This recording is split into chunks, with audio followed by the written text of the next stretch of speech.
नमस्कार, कैसे हो सब। आज अपन आए हैं वापस उसी क्लास को लेके जहाँ से अपन ने शुरुआत की थी, क्वाड्रेंट से। ये आपको फोर्थ क्वाड्रेंट दिख रहा होगा। तो बहुत सारों की ये शिकायत है कि भाई ये थोड़ा वापस समझाया जाए। तो ये जो फोर्थ क्वाड्रेंट है इसको मैं इस रूप में दिखाना चाहता हूँ। जैसे ये आपको दिख रहा है, ये आपको 4 पार्ट दिख रहे हैं, ठीक है। तो जैसे ये एच पी लिखा हुआ है तो मैंने भी यहाँ पे एच पी लिख दिया, और ये वी पी लिखा हुआ है तो ये भी मैंने यहाँ पे वी पी लिख दिया। वी पी का मतलब वर्टिकल प्लान है, एच पी का मतलब हॉरिजेंटल प्लान है, यानी प्लान का मतलब होता है तल। ये एक तल है, तल है ना, ये जिसमें हाथ रख सकता हूँ, तल है। तल यानी जिस पे अपन चलते हैं, धरती, वो भी धरातल कहलाता है। उसी प्रकार ये तल, हिंदी में तल कहते हैं और इंग्लिश में प्लान कहते हैं। तो हॉरिजेंटल यानी क्षैतिज, जो आड़ा है वो क्षैतिज प्लान, और ये वीपी यानी खड़ा है जो वर्टिकल प्लान है, ठीक है। तो इस पार्ट को, ये जो पूरा पार्ट है, ये जो हिस्सा है, इसको अपन फर्स्ट क्वाड्रेंट कह रहे हैं। और ये जो सेकंड हिस्सा है इसको सेकंड क्वाड्रेंट, और ये थर्ड है इसको थर्ड क्वाड्रेंट, और ये फोर्थ है इसको फोर्थ क्वाड्रेंट कह रहे हैं। तो फर्स्ट एंगल, ये जो फर्स्ट क्वाड्रेंट है इसको अपन अलग करके अगले जो शीट है उसमें लेके जा रहे हैं। तो अपना क्या हो रहा है, ये जो पार्ट है वो ये अलग हो गया, यहाँ से इसको अलग कर दिया। तो ये फर्स्ट एंगल प्रोजेक्शन का हो गया, फर्स्ट एंगल प्रोजेक्शन। और ये जो पार्ट नीचे वाला इसको मैंने अलग कर दिया और यहाँ रख दिया, तो ये थर्ड एंगल प्रोजेक्शन हो गया। अब प्रोजेक्शन क्या होता है, प्रोजेक्शन छाया होती है। जैसे इस ये जो पूरा तल है, ये पूरा एक पार्ट है, इसकी छाया कहाँ पड़ रही है, अब ये शेड पे पड़ रही है। तो जैसे मैंने ये जो पार्ट है फर्स्ट एंगल प्रोजेक्शन का जो तल है, ये वीपी है, ये एचपी है, इसको मैंने इस प्रकार से अलग कर दिया। इसको दिखाने के लिए ये इस प्रकार रखा हुआ है, ये इस प्रकार रखा हुआ है। और इसमें जैसे ये जो रबड़ है, ये एज है ऑब्जेक्ट है, ये जो ऑब्जेक्ट है उसकी तरह यहाँ पे रखा हुआ है। तो अगर इस रबड़ के ऊपर से, अब देखो ये रबड़ के ऊपर लाइट पड़ रही है यहाँ पे, तो इसकी परछाई कहाँ पड़ रही है, एच पी पे, दिख रहा है सबको, एच पी पे पड़ रही है। तो ये जो ऊपर वाला फेस है क्या कहलाता है, इस रबड़ का टॉप कहलाएगा। तो टॉप की जो परछाई है कहाँ पड़ रही है, एच पी पे। और अपन भी यहाँ भी क्या बता रहे हैं कि भाई ये जो ऑब्जेक्ट है ऊपर से देखने पर जो ये जो 2 डिब्बे दिखाई दे रहे हैं, ये क्या कहलाएगा, टॉप कहलाएगा। ऊपर वाला सही तो है यहाँ पे एच पी पे। और यहाँ अगर इसी फेस को मैं ये थोड़ा घुमा देता हूँ, क्योंकि लाइट जो है वो इसी साइड से आ रही है, तो ये मैंने ये ऐसे पढ़ा था। तो अब मैं जब इसको पूरे घुमा रहा हूँ तो ये हो जाएगा। तो अब इस फेस की जो लाइट है वो कहाँ पड़ेगी, छाया जो इसकी वीपी पे पड़ेगी। ये पड़ रही है, दिख रही है सबको साइड में। तो ये जो इसकी फेस की छाया है वो यहाँ पे पड़ रही है। तो कुछ नहीं है, बस ये जो फ्रंट जो लिखा हुआ है, फ्रंट से अगर लाइट डाल रहे हैं, फोकस डाल रहे हैं, तो उसकी जो इस पार्ट की और इस पार्ट की छाया है वो यहाँ पड़ेगी। और ऊपर से अगर फोकस डाल रहे हैं तो यहाँ पड़ेगी हॉरिजॉन्टल प्लेन पे। तो फिक्स है कि भाई वीपी पे तो क्या बनेगा, फ्रंट बनेगा, और एचपी पे क्या बनेगा, टॉप बनेगा, ठीक है। साइड की अपन बात नहीं करें, वो साइड हमेशा फ्रंट के साइड में होता है। तो ये हो गया। इसी प्रकार थर्ड एंगल प्रोजेक्शन में देखो, ये जो है पार्ट इस प्रकार है तल, तो मैंने इसको इस प्रकार रख दिया, ठीक है। और वही सेम पोजीशन, बस रबड़ यहाँ पे रखना है। अब ये खुद ही शेडो में है तो क्या करें, इसको उल्टा करना पड़ेगा दिखाने के लिए। वैसे ये इसी प्रकार रहेगा जैसे इसमें दिख रहा है। तो इस साइड से अगर लाइट डालें, इस साइड से फ्रंट दिखेगा, तो ये फ्रंट यहाँ पे बनेगा। और टॉप नीचे से अगर अपन डालेंगे तो ऊपर टॉप दिखेगा। तो किस पे दिखेगा टॉप, एसपी पे दिखेगा और ये वीपी पे दिखेगा फ्रंट। तो अब जो अगली बात आती है कि भाई ये जो प्लान अपन ने बताया कि ये जो है घड़ी की दिशा में घुमाया जाता है, क्या हॉरिजॉन्टल प्लान को घड़ी की दिशा में घुमाया जाता है। अब ये मान लो आपका ऑब्जेक्ट इस पे रखा हुआ है, ये फर्स्ट एंगल की बात करते हैं कि भाई इसका ऑब्जेक्ट यहाँ रखा हुआ है, ये रबड़ की जो छाया है टॉप है वो एच पे पड़ रहा है और वीपी पे फ्रंट पड़ रहा है। तो अब ये जो है घड़ी की दिशा में घुमाई जाएगी, ये मान लो ऐसे है, ये घड़ी की दिशा में घुमाई जाएगी। तो घड़ी की दिशा यूँ है, घड़ी यूँ चलती है क्लॉकवाइज। तो ये इस प्रकार से घुमाने पे क्या होगा, यहाँ जो इसका साइड बना हुआ था, फ्रंट बना हुआ, तो वो वीपी पे रहेगा और टॉप जो है वो इसी पे एचपी पे रहेगा टॉप।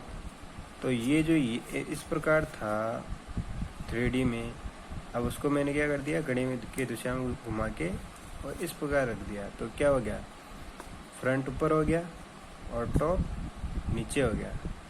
तो इतनी सी बात है कि भाई फर्स्ट एंगल प्रोजेक्शन में क्या होता है, फ्रंट ऊपर होता है और टॉप नीचे होता है। और थर्ड एंगल प्रोजेक्शन में क्या हो जाएगा कि ये खुद ही उल्टा है, तो एच पी इसका ऊपर है, तो ये जो घड़ी की दिशा में घूमेगा तो क्या हो जाएगा, एच पी तो ऊपर हो जाएगा और वीपी नीचे हो जाएगा। मतलब टॉप तो ऊपर बनेगा, इसका टॉप जो है ऊपर चला जाएगा और फ्रंट जो है नीचे रह जाएगा। तो ये ही दो मेन डिफरेंसेस है फर्स्ट एंगल और थर्ड एंगल प्रोजेक्शन में, जो अपन ने पहले पढ़ लिए थे, लेकिन कुछ लोगों को समस्या आ रही तो उसको देख ले एक बार।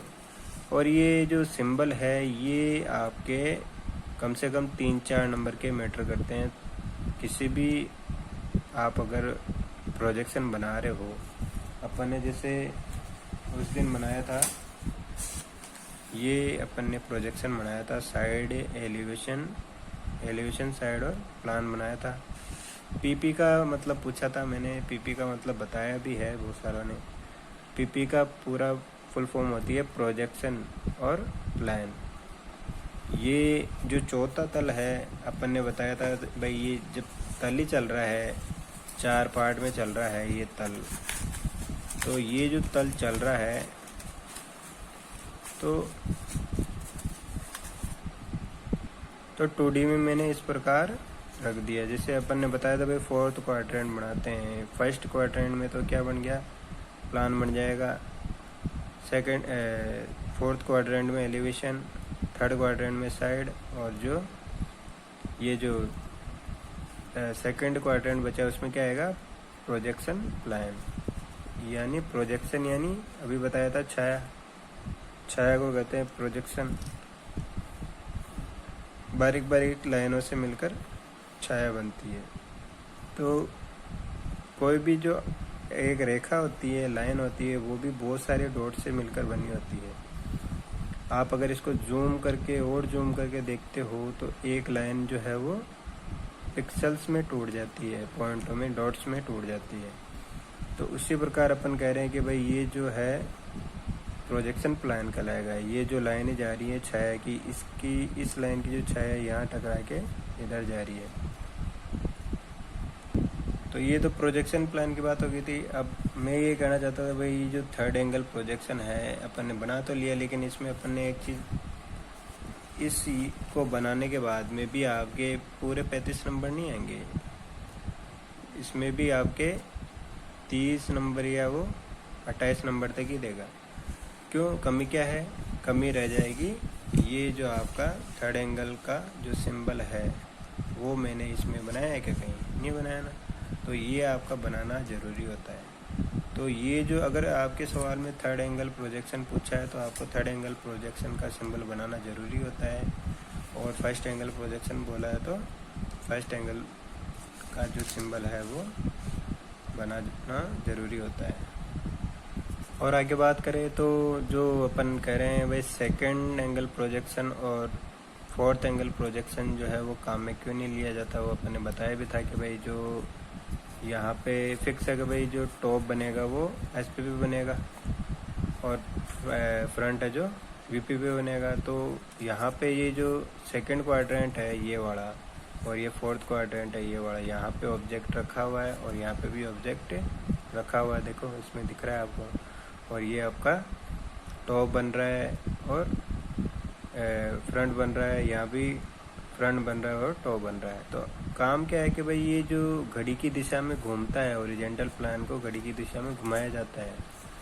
तो बस ये कारण है कि भाई टॉप और फ्रंट दोनों एक ही जगह पे आ जाते हैं, चाहे वो सेकंड एंगल प्रोजेक्शन हो चाहे फोर्थ एंगल प्रोजेक्शन हो, दोनों में देखो इसको घड़ी की दिशा में ये भी एसपी है, ये भी एसपी, इसको घड़ी की इसको इधर घूमेगा ये और ये इधर घूमेगा, तो ये दोनों जो प्रोजेक्शन है वो आपस में मिक्स हो जाएंगे। वीपी और एचपी दोनों एक जगह पे आ जाएंगे। देखो वीपी और एचपी दोनों एक जगह पे आ गए, तो इनके डायग्राम भी क्या मिक्स हो जाएंगे।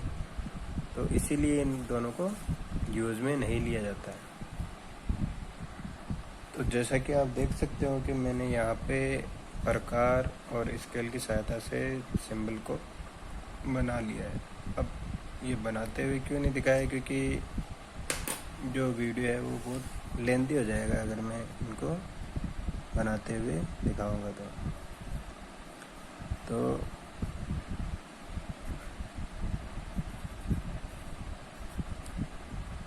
ये जो है हो जाएगा आपका सिंबल, इसका symbol of third angle projection का।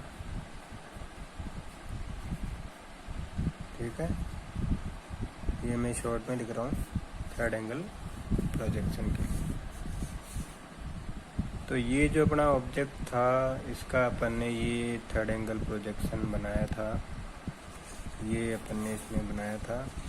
और जैसे ये साइज लिखी हुई है, नाम लिखे हुए हैं, और सिंबल कंप्लीट करने के बाद में आपके पूरे 35 नंबर यहाँ पे आ जाते हैं। लेकिन ये तो एक सिंपल ऑब्जेक्ट है, इसलिए आपको ज़्यादा दिक्कत नहीं आनी चाहिए समझने में भी और बनाने में भी। तो अपन एक और ऑब्जेक्ट का थर्ड एंगल प्रोजेक्शन बनाते हैं ताकि अपने को और ज़्यादा समझ में आ सके। जैसे इसी की बात कर रहे हैं, ये जो ऑब्जेक्ट है इसका जो है थर्ड एंगल प्रोजेक्शन आप यहाँ पे पहचान सकते हो ना कि ये थर्ड एंगल प्रोजेक्शन है या फर्स्ट एंगल प्रोजेक्शन है। सीधा सा फंडा है, अगर थर्ड एंगल प्रोजेक्शन होगा तो वो जो है फ्रंट यानी एलिवेशन जो है वो नीचे होगा, चाहे लेफ्ट में इस लाइन के लेफ्ट में हो चाहे राइट में हो, हमेशा इस लाइन के हमेशा नीचे होगा, तो थर्ड एंगल प्रोजेक्शन होगा। और इस लाइन के ऊपर है कौन, एलिवेशन, चाहे लेफ्ट में हो चाहे राइट में बना हुआ हो, तो कौन सा एंगल होगा, फर्स्ट एंगल प्रोजेक्शन होगा। जैसे यहाँ देख सकते हो ना आप कि एलिवेशन यहाँ इस लाइन के ऊपर है, ये देखो, और ये फर्स्ट एंगल प्रोजेक्शन लिखा हुआ है, और यहाँ पे क्या है, इस लाइन के नीचे है, ठीक है, और ये थर्ड एंगल प्रोजेक्शन लिखा हुआ है। तो आप इस ऑब्जेक्ट का एक स्क्रीनशॉट ले लीजिए ताकि आप खुद इसकी प्रैक्टिस कर सको, क्योंकि ड्राइंग देखो ऐसा सब्जेक्ट है जितना प्रैक्टिस करोगे उतना ही आप परफेक्ट बनोगे। तो ड्राइंग में परफेक्ट बनने के लिए आपको प्रैक्टिस तो करनी ही पड़ेगी। और अभी आप केवल थर्ड एंगल प्रोजेक्शन की ही प्रैक्टिस करो, और जब ये परफेक्ट हो जाएगा उसके बाद में अपन फर्स्ट एंगल प्रोजेक्शन की वीडियोस तैयार करेंगे।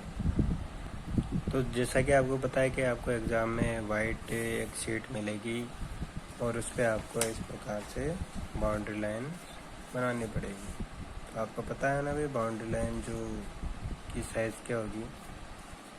अगर A4 साइज पेज है तो उस पर आप ये जो वेट पेज की चौड़ाई की साइड से आपको 1-1 सेंटीमीटर ऊपर नीचे से लेना है, 1 सेंटीमीटर छोड़ना है नीचे से, नीचे वाले कॉर्नर से 1 सेंटीमीटर छोड़ना है, और ऊपर वाले कॉर्नर से भी आपको 1 सेंटीमीटर छोड़ना है, और लेफ़्ट और राइट कॉर्नर से आपको 2.5 सेंटीमीटर छोड़ना है।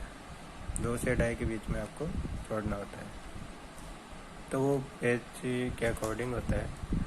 और ये मैं फिर बता रहा हूँ कि भाई ये जो काम मैंने दिखाया क्यों नहीं, क्योंकि बस वही है भाई, वीडियो ज़्यादा लंबी ना हो। क्योंकि आप सिंपली आप बना सकते हो सेट स्क्वायर का यूज़ करके 90 डिग्री पे आपको ये बाउंड्री लाइन कंप्लीट करनी होती है। ओके, इसके बाद अपन वही फोर्थ क्वाड्रेंट बनाएंगे इस पे, और उनके रेफरेंस में गाइडलाइंस भी बनाएंगे। तो मैंने ये क्वाड्रेंट की जो है लाइन खींच दी है, और ये जो है गाइडलाइन की जो स्पेसिंग है, यहाँ से ये जो वर्टिकल लाइन है इसके दो गाइडलाइन होंगी लेफ़्ट में और राइट में। तो लेफ़्ट या राइट की जो गैपिंग है वो कम से कम 5 mm से आप 1 सेंटीमीटर के बीच में ये जो गैप है दोनों गाइडलाइन का, ये जो मेन लाइन से गाइडलाइन का जो गैप है वो रख सकते हो 5 mm से लेकर 1 सेंटीमीटर तक, कितना भी आप रख सकते हो। और गाइडलाइन खींचने का तरीका जो है एक बता रहा हूँ मैं आपको कि भाई जो पेंसिल को है यहाँ से आप पकड़ के लाइन खींचना चाहो तो अच्छा होगा, ताकि जो है वो यहाँ से पकड़ने पे क्या है प्रेशर बहुत कम लगता है पेंसिल पे, और वो इजीली आप इस प्रकार से लाइन खींचते हो तो वो एज ए गाइडलाइन ही आपकी दिखाई देगी। मेन लाइन से हल्की लाइन आपको दिखाई देगी। या फिर मेन जो होता है वो, अभी तो आपके पास क्या है कि उपकरण है नहीं, वैसे तो आपको पेंसिल जो है वो 3H या 4H इसमें यूज लेनी चाहिए, और अभी है नहीं, इसलिए इस टाइम में आपको HB से काम करना है। तो HB से ही आप इस प्रकार से काम कर सकते हो। यहाँ से पकड़ के आप थोड़ा डिस्टेंस से ऊपर से पकड़ के आप इसको लाइन खींचोगे तो वो जो है लाइन हल्की ही शो करेगी मेन लाइन से। तो ये मैंने प्रोजेक्शन लाइन की जो लाइन है क्वाड्रेंट की मेन लाइन की गाइडलाइंस खींच ली है। तो ये गैपिंग बराबर होनी चाहिए। मैंने कहा कि भाई 5 mm से लेकर 1 सेंटीमीटर तक आप कितने भी साइज रख सकते हो बीच में। आगे चलने से पहले अपने को ये डायग्राम देखना पड़ेगा। ये जो 3D पोर्शन का जो डायग्राम है, 3D पार्ट है आइसोमेट्रिक में। आइसोमेट्रिक कहाँ से पता चलता है भाई, ये और ये एंगल अगर 30 डिग्री है, 30 डिग्री है, ये जो लाइन जा रही है, ये लाइन और ये लाइन, ये लंबाई की हो गई, ये चौड़ाई की हो गई, ये अगर 30 डिग्री पे है तो आइसोमेट्रिक होगा, सीधी सी बात है। तो अपने को एलिवेशन किस साइड देखना है, अपने को कोई तीर वगैरह नहीं दे रखा कि अपने इस साइड से देखें या इस साइड से देखें। अगर एरो दे रखा हो तो आपको उसी साइड से देखना पड़ेगा, भले ही साइज आपकी कमी क्यों ना हो, यानी चौड़ाई की जो साइज है वो कमी क्यों ना हो। अगर इस साइड से आपको एरो दे रखा है तो आपको इस साइड से एलिवेशन ही देखना पड़ेगा। लेकिन अभी एरो नहीं दे रखा, तो इसका मतलब अपन ने पिछली वीडियो में बताया था कि भाई जहाँ एरो नहीं दिया हुआ हो तो एग्ज़ाम में एक ही चीज़ याद रखनी है, जहाँ पे लंबाई और लंबी जो साइड होगी उसी को अपन क्या मानेंगे, एलिवेशन मानेंगे। लेकिन कभी ये मत सोचना भाई ऊंचाई वाली जो लाइन है वो ज़्यादा हो और उसको आप एलिवेशन मान लो, वो साइड एलिवेशन नहीं होगी। केवल लंबाई और चौड़ाई की जो साइड है उसी में से डिसाइड होगा कि लेफ़्ट, ये जो डायग्राम इसका लेफ़्ट साइड है, राइट साइड है, और ये टॉप साइड है। तो टॉप साइड कभी भी जो है एलिवेशन नहीं होगा, वो हमेशा टॉप ही रहेगा। केवल लेफ़्ट और राइट साइड ही आपका डिसाइड करेगा भाई एलिवेशन किस साइड से देखना है। तो अपने को पता चलिए भाई एलिवेशन ये होगा, ये जो पोर्शन है ये साइड होगा और ये ऊपर वाला टॉप होगा। तो ये भी अपने को 3D में दिख रहा है, इसको आपको 2D में आपको कन्वर्ट करके बनाना पड़ेगा। तो यहाँ से आपको 70 दिख रही है, ये 40 दिख रही है, ये 25 दिख रही है, और ये जो ऊपर वाली लाइन है ये 20 यहाँ पे दिख रही है। तो यहाँ से 25, अब ये साइज़ कहाँ से निकालें, कहीं दिख रही है क्या, नहीं दिख रही, तो अपने को यहाँ से निकाल सकते हैं। देखो 40 तो दे रखी है, 70 टोटल है, तो कितनी बचाएगी 30। तो ये साइज़ निकालना भी आपको आना चाहिए। कैलकुलेशन इसलिए ज़रूरी होती है इसमें ड्राइंग में। तो अब ये 30 है तो ये साइज़ कितनी होगी क्या पता, पहले देखो ये 30 अपन ने यहाँ से निकाल ली, तो यहाँ पे कितनी देर की देखो, ये 20 है, तो ये लाइन अगर 20 है तो ये भी क्या हो जाएगी, 20 हो जाएगी। तो ये ऑटोमेटिक कितनी आ जाएगी, 30 में से 20 गए तो 10, तो ये जो लाइन है वो क्या आ जाएगी, 10 की आ जाएगी। ये टोटल 30 की है और ये यहाँ 20 देर की है, तो ये भी 20 है, इसलिए ये 30 में से 20 गए तो 10 ये लाइन आ जाएगी। तो ऐसे आपको कैलकुलेशन निकालना ज़रूरी है। अगर ये आप कैलकुलेशन नहीं निकाल पाओगे तो आपकी ड्राइंग जो है कंप्लीट नहीं हो सकती इजीली। और बाकी जो डायग्राम अपने को कैलकुलेशन की ज़रूरत है कहीं पे देखो, हाँ यहाँ पे ज़रूरत है। क्यों? क्योंकि अपने को ये साइज में देर की, ये देर की, ये देर की है, 20 देर की है, 25 देर की है, यहाँ क्या देर की, देखो यहाँ से ये जो पोर्शन है, ये जो लाइन है, ये लाइन ये किसके समांतर है, इस लाइन के समांतर है। तो ये लाइन और ये जो यहाँ पे लाइन है इसके समांतर होगी।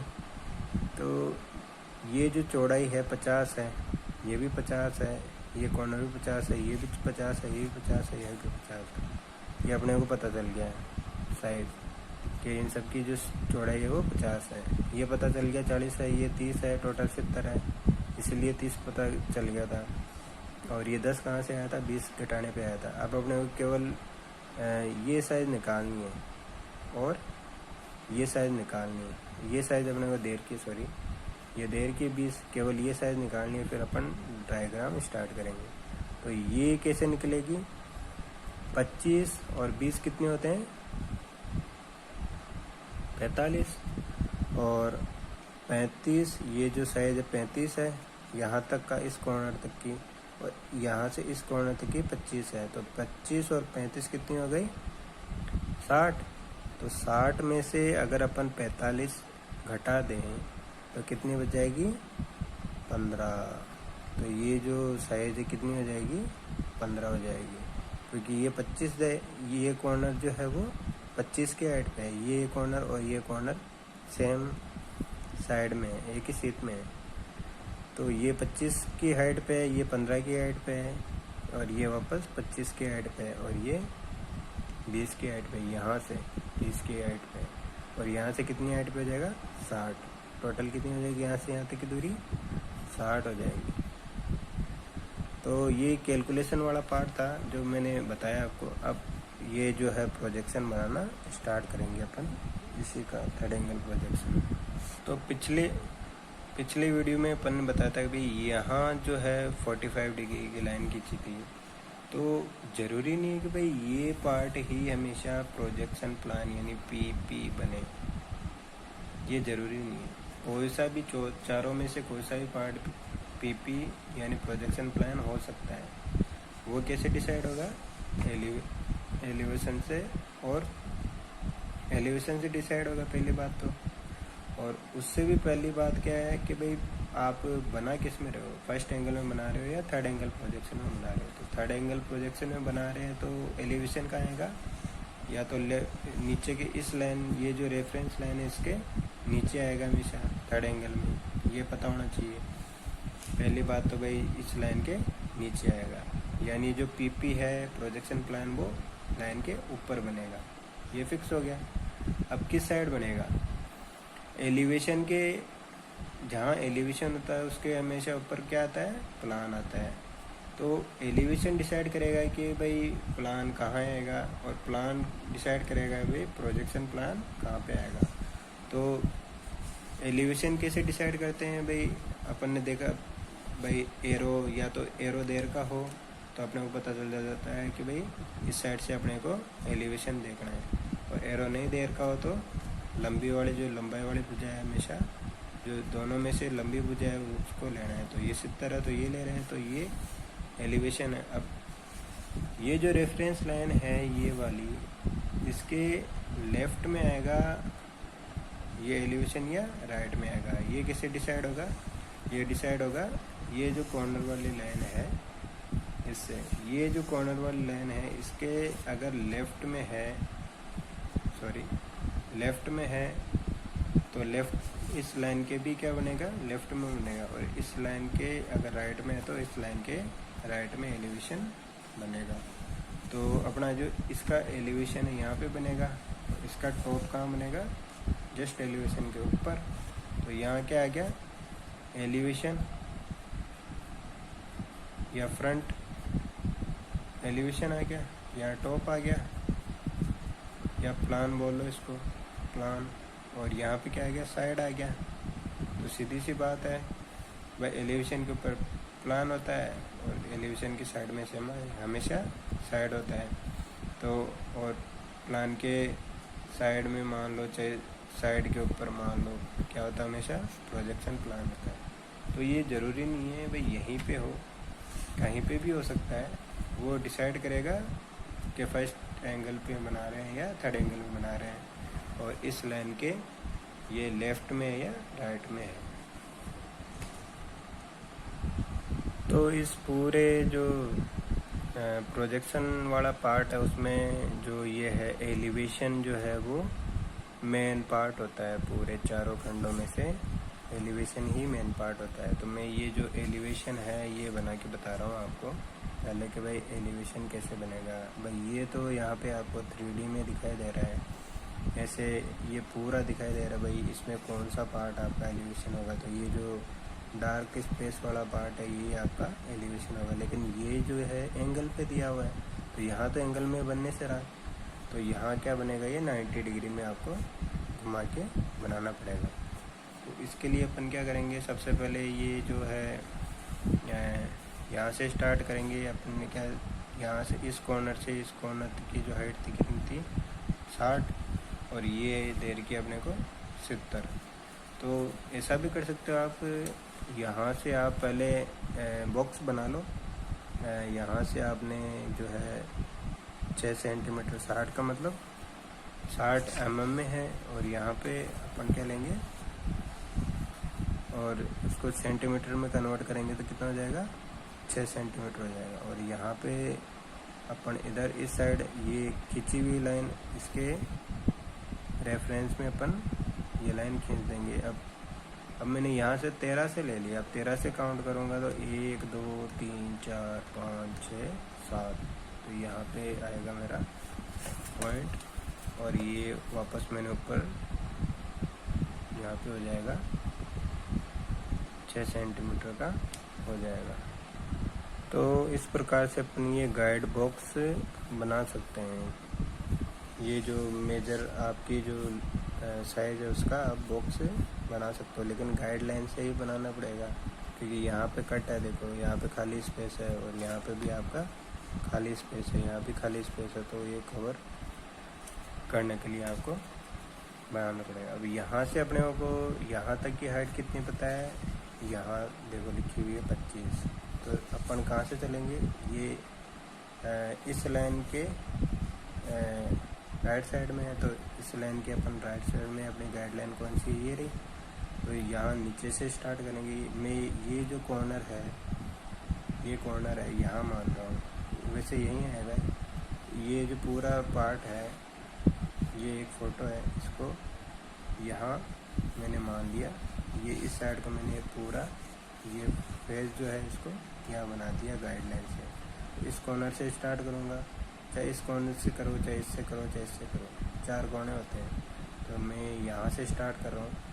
तो यहाँ से देखो अपन ने देखा भाई 25 है, तो यहाँ से ये 25 है, तो ये 25 में इस कॉर्नर से साइज टिक कर लूँगा कि ये जो है 10 20 और ये 5 25।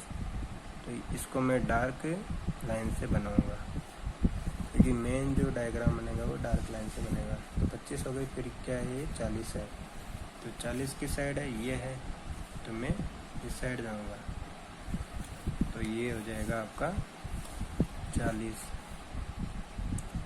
ये मैं 16 से स्टार्ट कर रहा हूँ और ये 12 पे ख़त्म हो जाएगा। 16 से स्टार्ट होगा और 12 पे ख़त्म। तो ये जो लाइन है ये 40 की हो जाएगी। फिर यहाँ पे क्या है, अपन कैलकुलेशन से निकाला था, ये कितनी थी, 15 थी ना भाई। 25 35 60, और यहाँ 25 से 20 45, और 45 में से 60 गए तो सॉरी 60 में से 45 गए तो 15, तो अपन कितना जाएंगे ऊपर इस साइड 15। तो यहाँ पे मैं 9 से स्टार्ट कर रहा हूँ और ये 10.5 पे कितना हो जाएगा 15 mm हो जाएगा, 15 मिलीमीटर यानी mm में। और यहाँ पे वापस किस साइड जा रहा है, ये राइट साइड में जा रहा है, तो मैं भी क्या जाऊँगा राइट साइड में जाऊँगा। तो ये कितना जाऊँगा 40, 70 में से 40 गए तो 30, तो ये वापस ये में बचा हुआ पार्ट है वो 30 चला जाऊँगा, तो ये हो जाएगा 30। तो यहाँ पे मिस्टेक से बचने के लिए आप पहले यहाँ पे पॉइंट भी लगा सकते हो। इसे यहाँ पे मेरे थोड़ी दिक्कत आ रही है, तो ये मैंने पार्ट यहाँ से लेकर इस कॉर्नर से ये पूरा कवर कर लिया यहाँ तक। ये देखो इस कोने से आया मैं यहाँ तक, फिर इधर इधर ये ऊपर, फिर ये राइट साइड में चला गया। तो इस प्रकार से आप एक एक पार्ट को एक एक साइज को बनाते हुए इसको कंप्लीट कर सकते हो। अब जैसे अगला है 25 है, ये लाइन खींच दूंगा 25 ऊपर, फिर इधर 10 चला जाऊंगा, फिर ये ऊपर चला जाऊंगा, फिर लेफ़्ट में चला जाऊंगा 20, कितना जाऊंगा 20, और वापस मैं नीचे आ जाऊंगा कितना 35 नीचे आ जाऊंगा और इस कॉर्नर को मिला दूंगा। तो ये प्रोसेस में कंप्लीट करता हूँ। तो मैंने ये देखो यहाँ से इस कॉर्नर से 25 ये ले ली।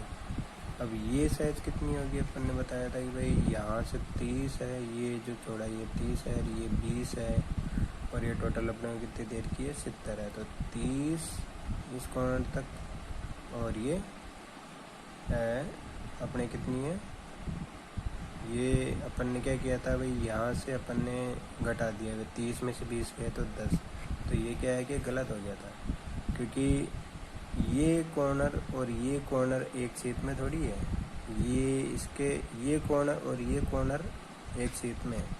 तो ये जो 30 है और ये 20 है, ये टोटल कितने हो जाएंगे 50, और 50 में से अगर 70 जाते हैं तो कितने बचेंगे 20। तो यहाँ पे ये जो साइज़ होगी ये लाइन की हो जाएगी 20, न कि 10, क्योंकि 10 इसलिए आया था कि पहले अपन ने क्या कर दिया 30 में से 20 को घटा के कर दिया। तो ये ऐसी गलती नहीं करनी है, यहाँ पे ध्यान रखना है आपको। और ये जो लाइन है, इस लाइन से और इस लाइन से और इस लाइन से क्या बन रहा है, पूरी हॉरिजेंटल लाइन बन रही है 70 की। तो ये लाइन 30 की है और ये लाइन 20 की है। ये लाइन काउंट नहीं करनी है, क्योंकि ये क्या है खड़ी लाइन है, और ये भी खड़ी है, ये भी खड़ी है और ये भी खड़ी है, वो ये साइज़ काम आ रही है, और आडी लाइनों में ये साइज़ काम आ रही है। तो 70 में से 30 और 20 गए तो 20 बचते हैं ना, तो ये ध्यान रखना।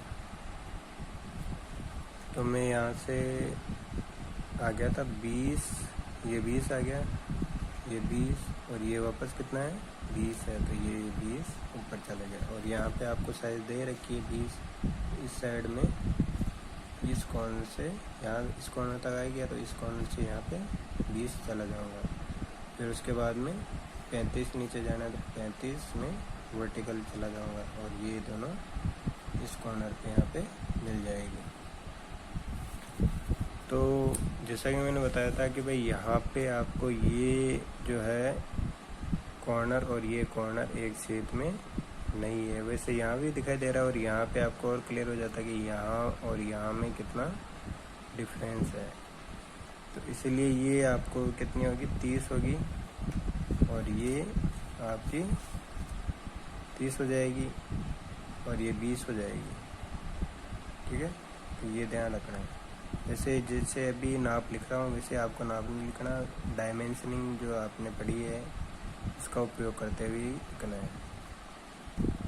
तो ये जो है एलिवेशन जो दिख रहा है आपको इसी प्रकार दिख रहा है, ये जो साइड फेस ब्लैक रखा है वो इसी प्रकार का है। देखो ये 30 डिग्री पे है और ये आपको 90 डिग्री पे दिखाई दे रहा है। तो ये जो आपका एलिवेशन कंप्लीट है, क्योंकि आपको यहाँ पे कोई हिडन पार्ट इस साइड से दिखाई नहीं देगा, क्योंकि ये पूरा आपको साफ साफ दिखाई दे रहा है कि भाई ये जो खांचा कटा हुआ, आर पार कटा हुआ, ये भी कटा हुआ, जो आर पार दिख रहा है ये भी कटा हुआ है। तो इस साइड से आपको कोई भी हिडन पार्ट नहीं मिलेगा। हिडन पार्ट मिलेगा तो इस साइड से मिलेगा और ऊपर वाली साइड से मिलेगा, क्योंकि इस साइड से देखोगे तो ये पार्ट थोड़ी दिखाई देगा, और ऊपर से देखोगे तो ये वाला कोना आपको छिपा हुआ दिखाई देगा। तो आगे अपन इसका जो प्लान है वो बनाने से पहले अपन साइड इसकी कंप्लीट कर लेंगे। दोनों में से कोई सा कर लो, साइड कर लो चाहे प्लान कर लो। 2 डायग्राम की मदद से अपन तीसरा डायग्राम आसानी से बना सकते हैं, क्योंकि बीच में क्या जाता है, प्रोजेक्शन प्लान। तो वो देखते हैं अपन। मैं इसकी साइड बनाता हूँ। तो इस जो 3D पार्ट है इसमें अपने को क्या साइड में क्या दिखाई दे रहा है, ये जो हेंचिंग वाला पार्ट है वो दिखाई दे रहा है, और ये जो पार्ट है वो इस हेंचिंग पार्ट के पीछे हिडन है। तो इस पार्ट की क्या, इस कॉर्नर की क्या आएगी, हिडन लाइन आएगी। तो अपने को क्या, एक डिब्बा और 2 डिब्बे, और ये तीसरा ये जो डिब्बा है इसके इस हेंचिंग लाइन के हिडन में आएगा। तो 1 2 3 4 डिब्बों की अपने को दिखाई देंगे। तो कहाँ से आएगा, तो मैं शुरू कर रहा हूँ इस कॉर्नर से, वापस इसी कॉर्नर से शुरू करेंगे। तो ये कॉर्नर कहाँ है, इसमें यहाँ पे है। तो यहाँ से मैं क्या करूँगा, एक प्रोजेक्शन लाइन इस साइड खींचूँगा। हर कोने से आप चाहो तो इस कॉर्नर से आ गया, इस कॉर्नर से प्रोजेक्शन लाइन आ गई, फिर यहाँ पे आ गया, इस कॉर्नर से प्रोजेक्शन ये आ गई, इस कॉर्नर से ये लाइन आ गई, इस कॉर्नर से ये लाइन आ गई, और वापस इस कॉर्नर से ये, और ये कोना देखो एक ही सीट में है ना, यहाँ तो नहीं दिख रहा लेकिन यहाँ दिख रहा है ना आपको। तो इस कॉर्नर की और इस कॉर्नर की एक ही लाइन आएगी, और उसके बाद में यहाँ आ गई। तो इस कॉर्नर की ये लाइन जा रही है, प्रोजेक्शन लाइन, और ये देखो वापस यहाँ पे आपको अलग अलग दिखाई दे रही है, लेकिन यहाँ पे क्या है, इस दोनों कोनों की एक ही लाइन आपकी दिखाई देगी। और ये जो कोना है, इस कोने की मान लो चाहे इस कोने की, ये दोनों कोने एक ही सीध में। तो ये क्या है, इस लाइन की देखो, अगर इस लाइन से अगर इस तरफ देखते हैं तो ये क्या है, इस लाइन के बाद में आता है। तो अगर मैं कहूँ कि ये जो है मेरा हाथ जो है एक दूसरे के ऊपर चढ़ा हुआ है, तो ये जो उंगली है इस उंगली के नीचे दब गए ना, तो आपको ये दिखाई थोड़ी दे रही है, अभी नहीं दिखाई दे रही, लेकिन वो है तो सही ना ये मेरे हाथ में।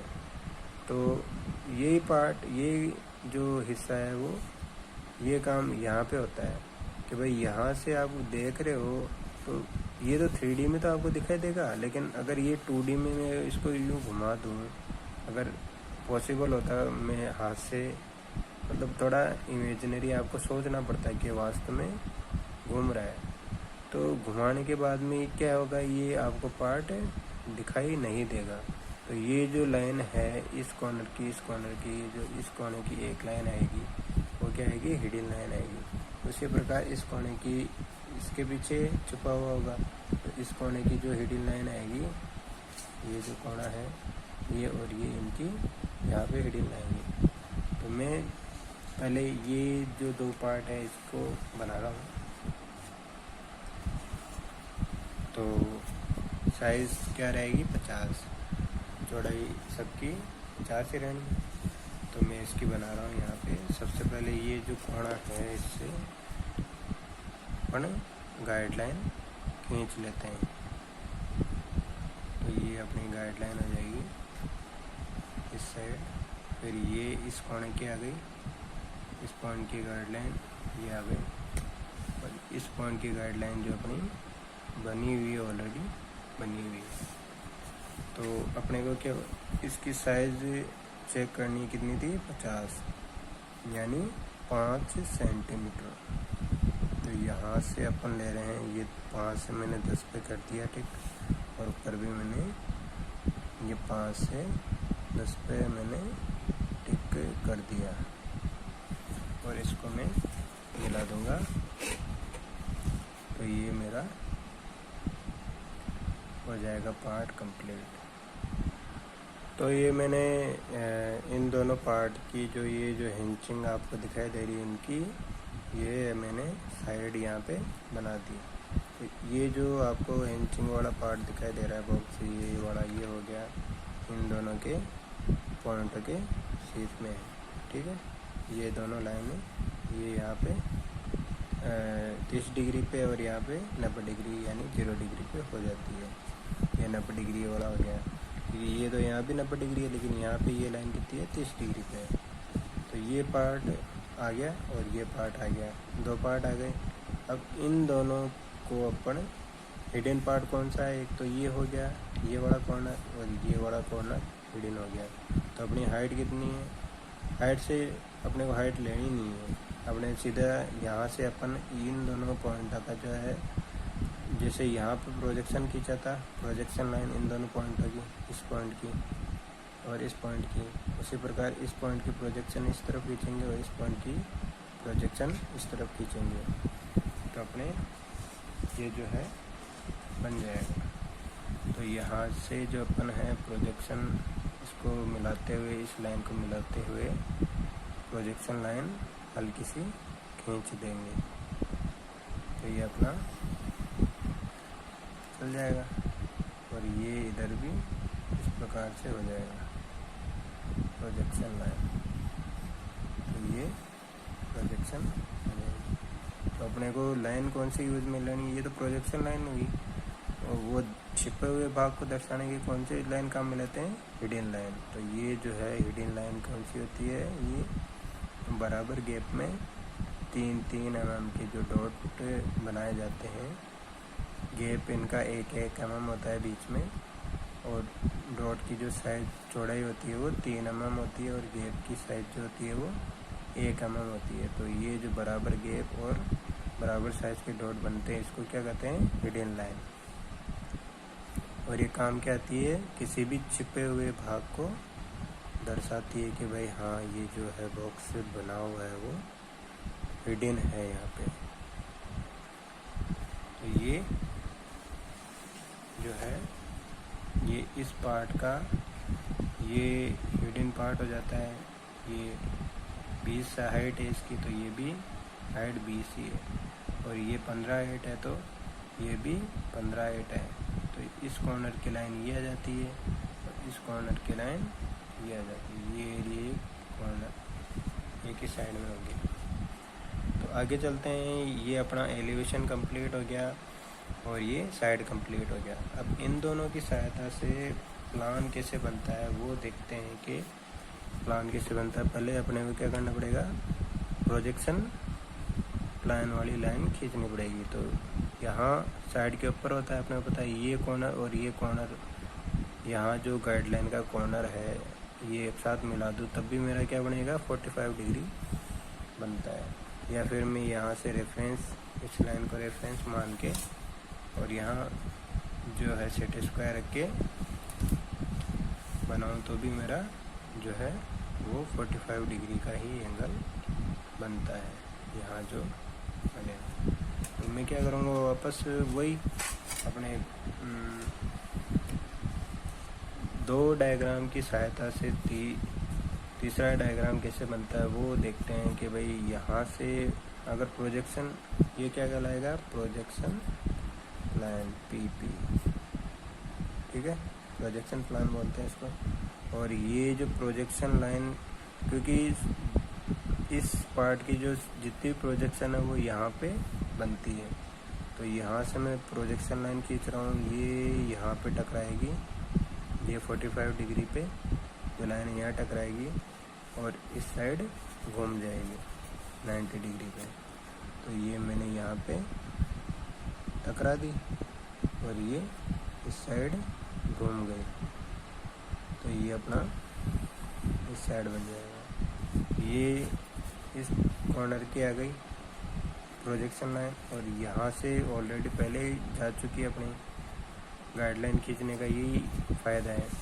तो यहाँ अब इस जो एलिवेशन है इसकी अपन गाइडलाइन ऊपर डालेंगे, प्रोजेक्शन लाइन डालेंगे। तो ये प्रोजेक्शन लाइन चलेगी इस कॉर्नर और इस कॉर्नर की, और यहाँ से अपन गाइडलाइन प्रोजेक्शन लाइन ऊपर भेज देंगे, और इस कॉर्नर की भी प्रोजेक्शन लाइन ऊपर भेज देंगे।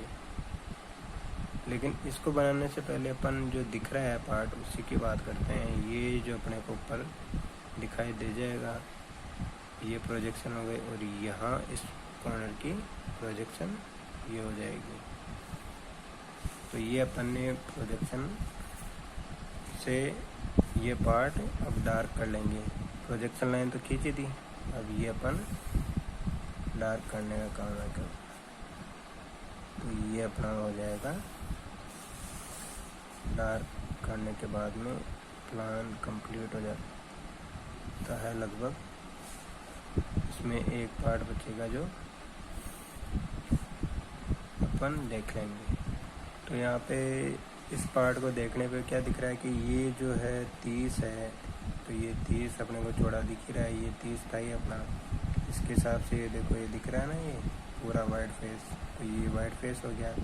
फिर ये जो है 20 है, तो ये भी 20 था इसके सीट में, ये 20 है। देखो ये पट्टी सी होगी 20, और ये भी 20 का ही है, ये 20 का ही है। तो ये देखो यहाँ पे ये अपने को यहाँ दिखाई नहीं दे रहा, लेकिन जब ये इतना बड़ा पट्टा दिख रहा है तो ये भी इसके समान ही होगा पट्टा, यहाँ तक ही जाएगा। तो ये जो है 1 2 3 वाइट फेस अपने को दिखाई दे रहे हैं। लेकिन यहाँ जो ये लाइन है इसकी एक प्रोजेक्शन अपन ने नहीं भेजी, वो अब भेजेंगे, ताकि ये जो अपने को दिख रहा है वो पार्ट तो पहले आपको समझ में आ जाए। जो नहीं दिख रहा वो ये हिस्सा ऊपर से देखने पे आपको नहीं दिखेगा। वही मैंने बताया था अभी, जैसे ये हाथ ऊपर नीचे है तो ये उंगली जो है मेरे इस हाथ के नीचे है, तो लेकिन है तो सही ना, वो दिखाई नहीं दे रही है आपको, लेकिन है तो सही। तो वही चीज़ है कि ऊपर से देखने पे, ऊपर से देखेंगे तो ये जो पार्ट है वो आपको दिखाई नहीं देगा। तो यहाँ से जो जाएगी वो हिडन लाइन इसकी ऊपर वाली, इसकी जो प्रोजेक्शन लाइन है इस पर क्या बनेगा, हिडन लाइन से अपन इसको शो करेंगे, क्योंकि डार्क लाइन से अपन शो इसको नहीं कर सकते, क्योंकि ये आप पार्ट अपने को दिखाई नहीं दे रहा है। जैसे यहाँ पे नहीं दिख रहे थे, यहाँ 2 हिडन लाइन आई थी, ये और ये कॉर्नर की, क्योंकि इस साइड से नहीं दिख रहे थे, और ऊपर से उसी प्रकार यहाँ पे हिडन लाइन आएगी इसकी।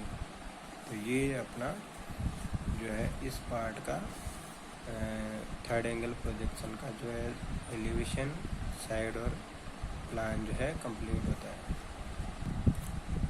आगे चलते हैं। इसका जो मैंने इस पे एलिवेशन, साइड व्यू और ये प्लान और ये प्रोजेक्शन प्लान इस पे लिख दिया है। तो प्रोजेक्शन लाइन इस पे एक ही जा रही है, तो एक ही लाइन ही शो होगी। अगर जरूरी नहीं है, और भी कॉम्प्लेक्स जो पार्ट आएंगे उनमें क्या होगा कि बहुत सारी प्रोजेक्शन लाइन की सहायता से अपन अभी देखा था कि इन दोनों डायग्राम के प्रोजेक्शन की लाइनों की सहायता से अपन ने ये प्लान जो है कंप्लीट किया था। अब बात आती है, इतना कंप्लीट करने के बाद में आपको पूरे मार्क्स नहीं मिलते हैं। आपको पता भी होगा भाई, एक तो अपना सिंबल अनकम्प्लीट है, सिंबल अपन ने अभी बनाया नहीं है, वो आपको बनाना ही पड़ेगा, और बार बार बना के आप प्रैक्टिस करोगे तभी याद रहेगा कि थर्ड एंगल का सिंबल कौन सा है और फर्स्ट एंगल का जो है वो सिंबल कौन सा है। तो वो बनाना कंपलसरी भी है, भले बोला हो चाहे नहीं बोला हो एग्ज़ाम में। तो और दूसरी मेन पार्ट आता है, ये तो जैसे मकान का ढांचा खड़ा करने से कुछ नहीं होता, उस पर प्लास्टर करना, पेंटिंग करना, सारी फैसिलिटीज़ ज़रूरी है। तो वैसे ही ये जो डायग्राम है केवल ये तो एक एज ए बॉक्स पार्ट है। तो इसको सजाने के लिए जैसे इसमें जो ये साइज़ दे रखी है 70, 40, 50, जो भी साइज़ दे रखी है आपको यहाँ पे, इसी प्रकार ये डायमेंशनिंग में जो एरो बनाए हुए हैं, तो एरो कैसे बनाते हैं, ये जो साइज़ है, ये जो गैप है, ये जो एरो की साइज़ है क्या होती है, 3:1 होती है। 3:1 क्या, ये जो लेंथ होगी वो तो 3 होगी और ये जो विड्थ होगी वो 1 mm होगी। तो मैंने यहाँ पे बना दिया है। ये देखो, ये जो 40 वाला जो नाप साइज़ है, ये एक पार्ट हो गया, यहाँ से यहाँ तक 40, और यहाँ अपन ने निकाला था। तो जो नहीं देर का वो पार्ट भी आप दिखा सकते हो। तो ये 30 यहाँ शो करेंगे, ये मैंने 40 शो कर दी लाइन के ऊपर। और यहाँ से जो है ये कहलाती है, अपन ने डायमेंशनिंग वैसे पढ़ ली है पहले, लेकिन फिर भी बता रहा हूँ कि भाई यहाँ ये जो कॉर्नर है, इससे अपना जो गैप होता है वो 1 से 2 mm का गैप छोड़ के फिर लाइन खींची जाती है 1 सेंटीमीटर की या 5 mm की। 5 mm से 1 सेंटीमीटर की लाइन खींच लेते हैं, ये लाइन हो गई। और इस कॉर्नर से कितनी है, 1 से 2 mm का गैप यहाँ पे छोड़ा जाता है। इस कॉर्नर से, डायग्राम के जो कॉर्नर से है वहाँ से 1 से 2 mm तक का गैप छोड़ा जाता है। अब यहाँ से इस कॉर्नर से तो होएगा नहीं गैप, क्योंकि यहाँ ये कॉर्नर माना जाता है और यहाँ से गैप माना जाता है। तो ये 40 हो गई, ये 30 हो गई, ठीक है, लाइन के ऊपर। अब एरो कैसे बनाएंगे, एरो के लिए पहले 3 mm इधर जाओ, फिर 1 mm नीचे जाओ, फिर वापस ये इस प्रकार से एरो बन जाएगी। ये तो फिर भी मोटे हो गए, और आप थोड़ी प्रैक्टिस करना, साइज जो है इसका सही बन जाए। तो ये जो है यहाँ पे 3:1 का एरो बना देते हैं। तो ये मैंने एक साइड बनाई है। तो ये हो गया 40। अब आप कहोगे कि भाई सर इसमें 40-30 तो दे ही नहीं रखा था, तो आपने किसे दिखाया, तो दिखाते तो बहुत अच्छा रहता है कि भाई उसको पता रहता है कि आपको बहुत सारी चीज़ें आती है इसमें। तो जो साइज़ नहीं दे रखी उसको भी दिखाना अच्छी बात होती है। तो फिर बाद में ये 70 है, 70 कहाँ दिखाएंगे, 70 आप ज़रूरी नहीं है, यहाँ पे भी दिखा सकते हो। यहाँ इसको लाइन को बड़ा करके और इसके नीचे एक लाइन खींच के यहाँ भी दिखा सकते हो, लेकिन अच्छा होगा अगर आप यहाँ पे इस पार्ट को भी यूज़ करो। तो ये साइज़ यहाँ पे, तो ये 40 और 30 मिलके जो 70 होता है, तो वो यहाँ पे लिख सकते हैं अपन बड़ा साइज़। ये हो गया अपना 70, और ये वापस एरो आ गए, ठीक है। ये एरो जो है इसकी साइज़ मेरी पेंसिल की जो नॉब है वो मोटी होगी, इसलिए मोटे हो रहे हैं। आप थोड़ी चेक करना, मैं इसको ट्राई करता हूँ। तो ये मैंने पेंसिल छिल ली है, अब सही एरो बन रहे हैं। 3:1 के जो है एरो अपन यहाँ पे तैयार कर लेंगे। 3 तो लेंथ होगी और 1 mm इनकी चौड़ाई हो जाएगी। तो आप 1-2 बार साइज से प्रैक्टिस करोगे तो सही रहेगा कि पहले यहाँ से 3 mm का पॉइंट लगा के फिर ये 1 mm और फिर ये इसको फिल यानी भर देंगे पेंसिल से।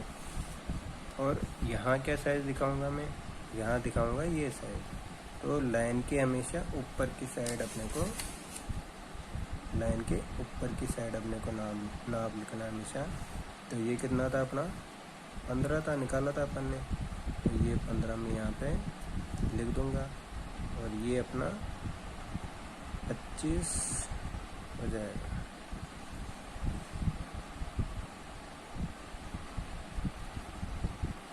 तो मैंने ये 15, 25 और ये 20 वाली साइज जो है, ये वाली साइज जो है मैंने लिख दी एक साइड वाली। अब बाकी साइज जो है यहाँ पे मैं मेंशन कर दूँगा, क्योंकि इस पार्ट की जो साइज़ है वो कंप्लीट हो गई साइड दोनों। इस साइड दिखाना ज़रूरी नहीं होता, तो इस साइड में दिखा सकता हूँ। ये जो 25 बचा हुआ है और ये 35 बचा हुआ है, तो यहाँ पे मैं दिखा दूँगा। ये एरो मैंने बनाना स्टार्ट कर दिया। और ये मैंने यहाँ पे 25 साइज दिखा दी। लाइन के हमेशा ऊपर की साइड ही आपको नाप लिखना है, ये ध्यान रखना है। तो ये तो डायमेंशनिंग का पार्ट है जो आपको पहले पढ़ा चुका हूँ मैं उसे, और आपकी डिमांड होगी तो मैं ये पार्ट वापस पढ़ा दूँगा। आपको कमेंट करके बताना पड़ेगा कि आपको ये पार्ट वापस जो डायमेंशनिंग वाला पार्ट है वो पढ़ना हो है। तो ये 35 और 25 हो गया, ये हो गया 35, 25, 35, 25। अब ये साइड में करूँगा कवर 50। तो ये भी 50 है, और ये यहाँ से घूम के इधर जा रही है, तो ये साइड भी क्या हो जाएगी, 50 हो जाएगी। तो ये भी मैं यहाँ पे लिख दूँगा 50, क्योंकि एरो यहाँ पे बना रखा मैंने।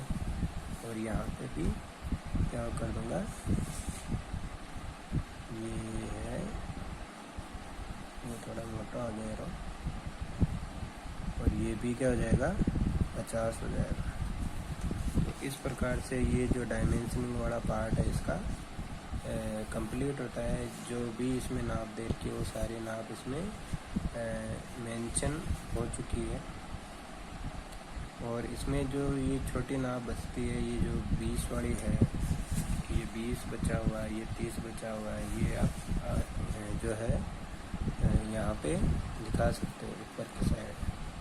तो ये मैं यहाँ पे मेंशन करने जा रहा हूँ, यहाँ से लेकर यहाँ तक की जो साइज है वो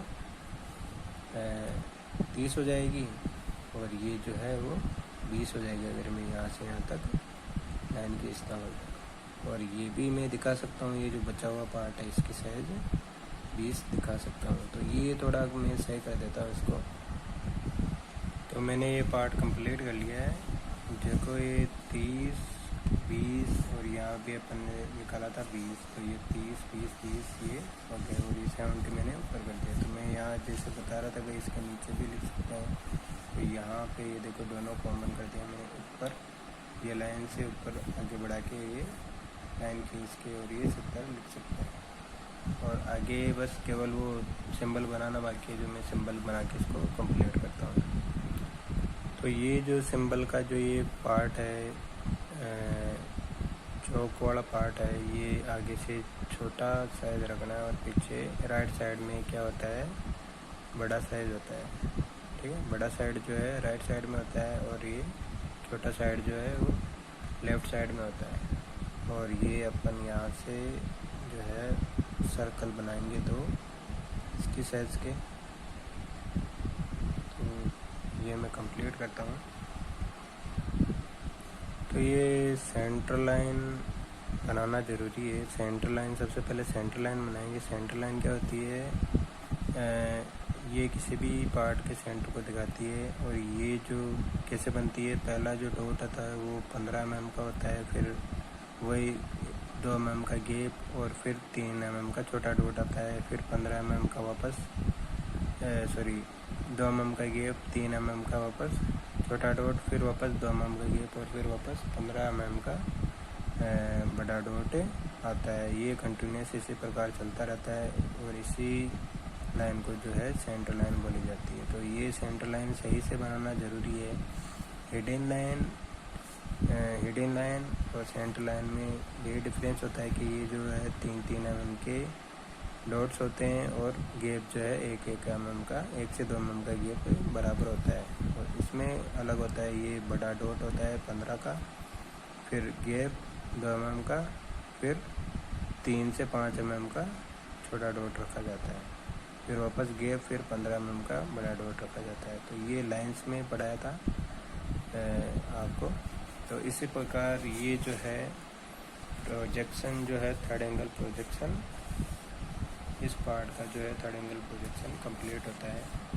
और ये कैसा लगा वीडियो वो बताएं, और कोई दिक्कत हो तो इसमें पूछे मेरे को, कमेंट करके बताएं क्या दिक्कत है। और इसको आप प्रैक्टिस करें घर पे, और खुद बनाने इसकी स्क्रीनशॉट ले लें, और इसको खुद से बनाने की प्रैक्टिस करें। और थर्ड एंगल मैंने बता दिया है, फर्स्ट एंगल आप बना के मेरे को सेंड करें व्हाट्सएप पे। Thank you.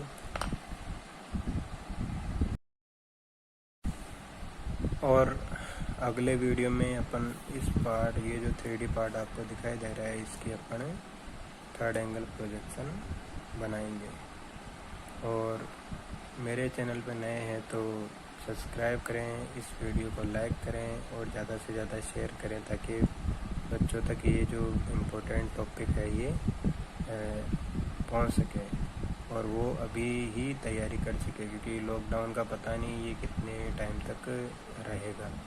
और एग्ज़ाम फिक्स है कि एग्ज़ाम तो होंगे आपके, और वो जल्दी ही आने वाले हैं। इसलिए बच्चों को जो आपके संपर्क में उनको बताओ क्लासेस चल रही हैं और पढ़ाई शुरू कर दें अभी से ही।